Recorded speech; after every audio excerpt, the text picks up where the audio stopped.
시청자 여러분 반갑습니다. 지금까지 여러분 석유화학 공정에서 크래킹, 그 다음에 리포밍에 대한 이제 공정을 살펴봤고요. 이제 본격적으로 석유화학의 후손들에 대해서 살펴보겠습니다. 보통은 이제 석유화학 쪽에서는 이 피드스톡이란 말을 많이 쓰는데요. 원료입니다. 유기화학에서는 이제 피드스톡이란 말보다도 이제 뭐 로우 머티리얼 또는 이제 스타팅 머티리얼이라는 표현을 많이 쓰는데, 석유화학 쪽에서는 이제 석유화학의 이제 다양한 이제 후손들을 만들기 위한 어떤 피드스톡 이런 표현을 많이 쓰고요. 이로부터 생성된 후손들을 우리들은 이제 페트로케미칼 석유화학물이라고 얘기를 하고 있습니다. 그래서 보통 그 석유화학 페트로케미칼들은 주로 이제 좀 카본 수가 큰 헤비한 하이드로카본, 탄화수소, 예를 들어서 이제 가스오일 같은 경우는 이제 카본이 한 25개 정도 되죠. 좀 무거운 이제 탄화수소를 먼저 좀 크래킹 같은 걸 통해서 일단 몸집이 좀 가벼운 하이드로카본을 바꿔줍니다. 보통은 이제 여러 가지 하이드로카본도 있지만 중요한 하이드로카본은 카본 2개인 C2, C3, C4. 예를 들면은 C2 같은 경우에 가장 중요한 거가 이제 에틸렌이 있죠. 앞선 강의에서도 설명드렸지만은 에틸렌 같은 경우는 주로 이제 석유의 이제 서멀 크래킹을 통해서 이제 얻어지게 되는 거고요. 석유의 카타리틱 크래킹을 통해서 얻어지는 것들은 이제 보통 프로필렌이 C3의 대표적인 물질이 있죠. 그 다음에 이제 C4의 대표적인 물질이 부타디엔 또는 부틸렌, 이런 것들이 이제 중요한 물질이 되는 거죠. 그래서 일단은 그 석유를 어느 정도 잘게 깨갖고요. 보통 이제 이러한 C2, C3, C4를 만들어 놓고 여기서부터 이제 후손을 만드는 겁니다. 이제 새끼를 치는 거죠. 그래서 여러 가지 프로세스가 있지만 기본적으로 요 C2, C3, C4 중에서 하나만 골라라. 다 고르고 싶지만 하나만 골라라 그러면 저는 이제 반드시 이제 C2를 고릅니다. C2가 아주 중요하거든요. 그래서 C2 같은 경우는 이제 앞선 설명에서도 언급을 많이 했지만 기본적인 프로세스는 이제 열분해 또는 이제 스팀을 많이 사용한다 그래갖고 스팀 크래킹, 스팀 분해를 이제 사용하고요. 일단은 석유화학 쪽에서의 가장 그 메이저 케미칼이 무엇이냐? 뭐 여러 가지 다 중요하지만 그래도 저 같은 경우에서는 이제 에틸렌을 예를 들어서 뽑겠습니다. 그래서 오늘은 이제 에틸렌의 후손들에 대해서 예를 들어서 이제 가볍게 이제 한번 살펴보겠습니다. 에틸렌 같은 경우는 이제 화학적으로 이렇게 표시되고요. 요 에틸렌을 이제 그 고분자 반응, 우리들은 이제 폴리메리제이션이라고 얘기하는데요. 폴리메리제이션 공정을 통하게 되면 이제 에틸렌은 이제 폴리에틸렌으로 이제 변환되고요. 폴리에틸렌 같은 경우는 계속해서 제가 반복하지만은 하이 덴시티 폴리에틸렌이 있고요.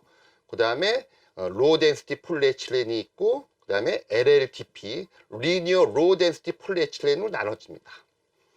추 강의에서 예를 들어서 이제 또 여러분들이 소개하겠지만은 요 LDP 같은 경우는 이제 라디칼 중합 방법에 의해서 만들어지고요.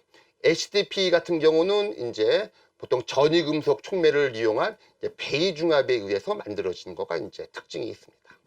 추후에 여러분들한테 소개를 하겠습니다. 요 에틸렌의 중요한 이제 그 후손들 중에 이제 폴리에틸렌이 위치하고 있고요. 그 다음에 요 에틸렌이라는 거는 케미스트리가 이제 에틸렌의 요 라인 하나는 이제 시그마 본드를 의미하고요.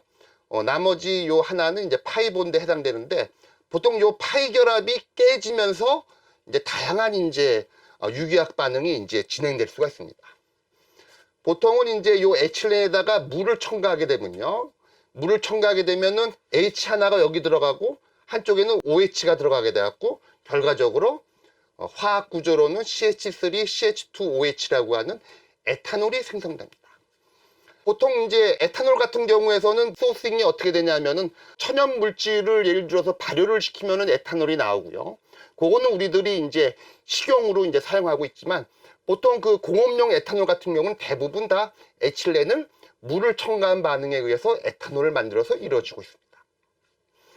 한편 또 에틸렌에다가는 염소도 이제 첨가되는데요. 염소는 이제 크로린인데 보통 우리가 Cl2라고 얘기를 하죠.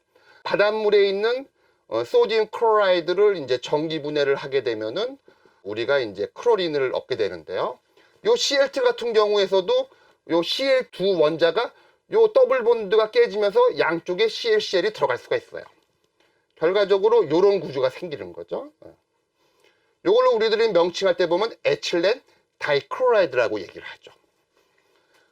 요 에틸렌 다이크로라이드 같은 경우에서는 이제 여기에 있는 H하고 여기에 Cl이 이제 제거가 되면서 이쪽에 더블 본드가 생겨서, 그래서 결과적으로 요런 화학 구조, 요걸 우리들은 바이닐 클로라이드 모노머라고 이제 명칭을 하고, 요거는 이제 중화 과정을 통해서 이제 폴리바이닐 클로라이드로 가는 이제 고분자를 생성할 수가 있습니다. 요것도 이제 어떻게 보면 이제 에틸렌의 이제 후손들에 대한 내용이고요. 그 다음에 요 에틸렌 같은 경우는요, 산화가 가능합니다.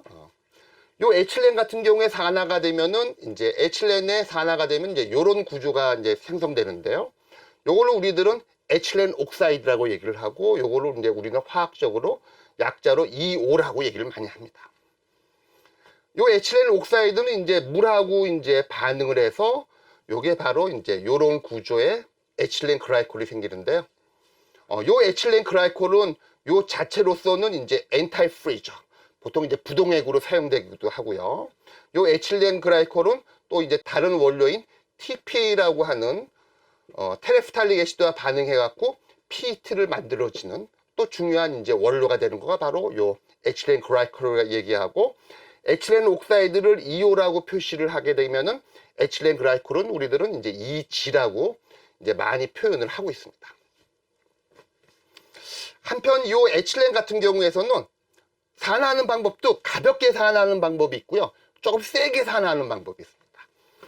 에틸렌 같은 경우는 또 산화하게 되면요, 어떤 물질이 만들어지냐면은 요 CH3, CHO라고 하는 요런 물질이 생겨요. 요거는 이제 우리들이 얘기할 때 보면 아세트알데하이드라고 얘기하는데요. 요거 여러분들 아마 다 알고 있는 내용입니다. 여러분들도 이제 술을 먹게 되면은 좀 수치가 일어나죠. 머리도 좀 아프고요. 그 말은 예를 들어서 몸속에 이 아세트알데하이드가 축적돼서 예를 들어서 그런 현상이 일어나는 겁니다. 요거를 이제 화학적으로 잠깐 설명을 해볼게요. 여러분들이 예를 들어서 술을 먹게 되면은 술을 먹는다는 소리는 여러분들이 체내에다가 이제 에탄올을 투입한다는 소리죠. 요 에탄올을 투입하게 되면은 이제 요게 이제 산화 과정을 거치게 되는데요. 요 에탄올이 이제 산화가 되면은 요게 바로 아세트알데하이드가 생깁니다. 요 아세트알데하이드가 예를 들어서 또 한 번의 이제 산화 과정을 거치게 되면 요게 바로 초산이 되는 겁니다. 아세틱 애시드라고 얘기를 하죠. 그래서 보통은 요런 케미스트리가 아주 파퓰러한 케미스트리입니다. 즉 한마디로 말해서 유기화학적으로 이제 얘기를 하게 되면은 요 알코올 관능기를 요 알데하이드로 바뀔 수도 있고, 그 다음에 요 알데하이드를 카복실릭 애시드로 바뀔 수 있는 아주 중요한 유기화학 반응입니다. 거꾸로 요쪽으로 가는 반응은 이제 요쪽으로 가는 반응이 산화거든요. 그러면 요쪽으로 가는 반응은 예를 들어서 뭐가 될까요? 반대니까 이제 환원이 되는 거죠. 즉, 요 초산을 환원을 시키면은 아세트알데하이드가 되고요. 요 아세트알데하이드를 예를 들어서 또 환원을 시키게 되면 요 알코올이 되는 겁니다. 그래서 유기화학자들은 요런 관계를 알고 있기 때문에 마음만 먹으면 언제든지 카복실릭 애시드를 알데하이드로 바꿀 수도 있고, 또 요 알데하이드를 알코올로도 바꿀 수가 있는 겁니다. 조금 전에 제가 이제 여러분들 술을 먹게 되면은 머리가 아플 때가 있다고 얘기하지 않았습니까? 그거는 바로 요 아세트알데하이드가 체내에 축적됐기 때문에 그렇거든요. 그래서 여러분들 이제 술 먹고 그 다음날에 힘들 때는 여러분들 막 한번 뛰어보세요. 운동장 한 바퀴 돌다 보면은 운동을 하면서 많은 산소가 예를 들어서 들어오기 때문에 몸속에 추적되어 있던 아세트알데하이드가 전부 다 초산으로 바뀌어 돼 갖고 수치가 빨리 제거가 되는 그런 효과를 내고 있습니다. 요거가 지금 에탄올이 아세트알데하이드, 그 다음에 초산으로 가는 요런 프로세스가 있는 것처럼, 하나만 더 여러분들 이왕 나온 김에 하나만 더 소개를 할게요. 그러니까 에탄올이 요렇게 변환이 되면은 비슷한 원리에 의해서 메탄올도 변화가 되거든요. 메탄올도 역시 산화가 되면은 HCHO가 됩니다. 포름알데하이드가 되는 겁니다. 요 포름알데하이드가 산화가 되면은 포믹 애시드, 일명 개미산이라는 거가 되는 겁니다. 여러분들 개미들한테 물리면은 따끔따끔하죠? 그 이유는 바로 개미들 할 때 보면은 이런 개미산이 나오기 때문에 그렇거든요. 여러분들 메탄올은 조금 몸에 안 좋은 거예요. 여러분들 메탄올 같은 경우에서는 여러분들이 만일 호흡에 의해서 이제 많은 양을 들어 마시게 되면 메탄올은 예를 들어서 브라인드, 예를 들어 실명을 할 수가 있고요. 또 많이 마셨을 경우에는 죽음까지 이를 수 있는 좋지 않은 솔벤트입니다. 그 이유는 여기서 마찬가지로 메탄올은 산화가 되면 바로 포름알데히드로 변환되게 그렇습니다. 앞에 거와 마찬가지로 이제 요 프로세스도 이제 요 포믹 애시드를 이제 환원을 하게 되면은 포름알데히드로 바뀌게 되고요. 요 포름알데히드가 또 환원이 되면은 메탄올로 바뀌고, 요것도 이제 유기화학 쟁이들이 흔히 쓰는 합성 방법입니다. 하여튼 이러한 에틸렌을 통해 갖고 산화를 하게 되면 요 아세트알데히드가 생기고요. 요 아세트알데히드는 또 한번 산화가 되면은 이제 아세틱 애시드, 조금 전에 설명했던 초산이 나옵니다. 그래서 요 초산은 예를 들어서 공업용 초산이죠. 음식할 때 쓰는 식초들은 발효를 통해서 얻어지는 식품용 초산이고요. 보통 공업적인 초산은 이와 같이 에틸렌을 산화를 시켜서 초산이 만들어집니다. 이 초산 같은 경우는 이제 각종 솔벤트라든지 그리고 첨가제도 사용되지만, 보통 이 초산 같은 경우는 여러분들 셀룰로즈라고 나무에서 많이 나오는 천연 고분자하고 이제 요 초산을 반응시키게 되면은 셀룰로즈 아세테이트라고 하고, 여러분들은 흔히 셀로판지라고 많이 들어보셨죠? 좋은 고급형 이제 포장재죠. 바삭바삭한, 예를 들어서 그런 셀로판지도 바로 셀룰로즈와 초산의 반응에 의해서 만들어지는, 결과적으로 이 모든 케미칼들은 에틸렌을 조상으로 한 페트로케미칼에 해당되는 내용입니다. 오늘은 이상으로 마치고요. 추후의 강의에서 이제 다양한 이제 C2, C3, C4 케미칼, 페트로케미칼들을 시청자 여러분들에게 소개하겠습니다. 이상입니다.